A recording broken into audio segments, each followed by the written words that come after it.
இன்னைக்கு தமிழ்நாட்டுல ஒரு விஷயம் நடந்துட்டு இருக்கு. என்னன்னு தெரியுமா? காஸ்ட் சென்சஸ் பத்தி எல்லாரும் போராட்டம் நடத்துறாங்க. அதை பத்தி என்னன்னு தெரிஞ்சுக்கலாமா? எல்லா கட்சிகளும் டிஎம்கே எதிர்த்து கேள்வி கேட்டா டிஎம்கே என்ன சொல்லுது தெரியுமா? காஸ்ட் சென்சஸே எங்கனாலதாங்க கொண்டு வரப்பட்டுச்சுன்னு பெருமையா பேசிட்டு இருக்காங்க. அதுக்கெல்லாம் முற்றுப்புள்ளி வைக்க ஒரே ஒரு இது மட்டும் சொல்றேன், கேட்டுட்டு போயிருங்க. நம்பர் 1, 1988 கலைஞர் அரசு ஒரு கமிஷன் அமைச்சது. அந்த கமிஷன் மூலமா காஸ்ட் சென்சஸ் பண்ணாங்களா?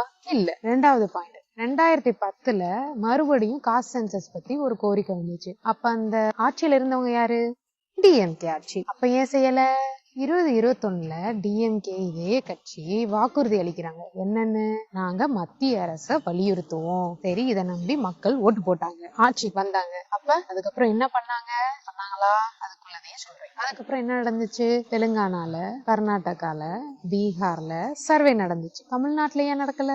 முன்னாடி அமைக்கப்பட்ட குலசேகரன் கமிஷன் கூட 6 மாசம் எக்ஸ்டென்ஷனை மறுத்துருச்சுங்க. இங்க வாய்ப்பு இருந்தும் செய்யல. டெல்லியை காமிச்சு மத்திய அரசு செய்யணும்னு அரசியல் நாடகம் போட்டுக்கிட்டு இருக்காங்க. டிஎம்கேக்கு ஒரு பழக்கம் இருக்கு. செய்யாத மறைக்க கிரெடிட் பேங்கே வச்சிருக்காங்க. இன்னொன்னு செய்யாத மறைக்க பிளேம் சென்டர் ஒண்ணு வச்சிருக்காங்க. இது என்ன சமூக நீதி அரசியலா இல்ல கிரெடிட் பாலிடிக்ஸா? இன்னைக்கு நடக்கிற போராட்டம் நீங்க 2021 கொடுத்த வாக்குறுதிக்காக தான். மக்கள் கேள்வியை கேட்க ஆரம்பிச்சிட்டோம். இந்த நாடகம் எல்லாம் நடத்த முடியாது, சொல்லிட்டு தான் ஆகணும்.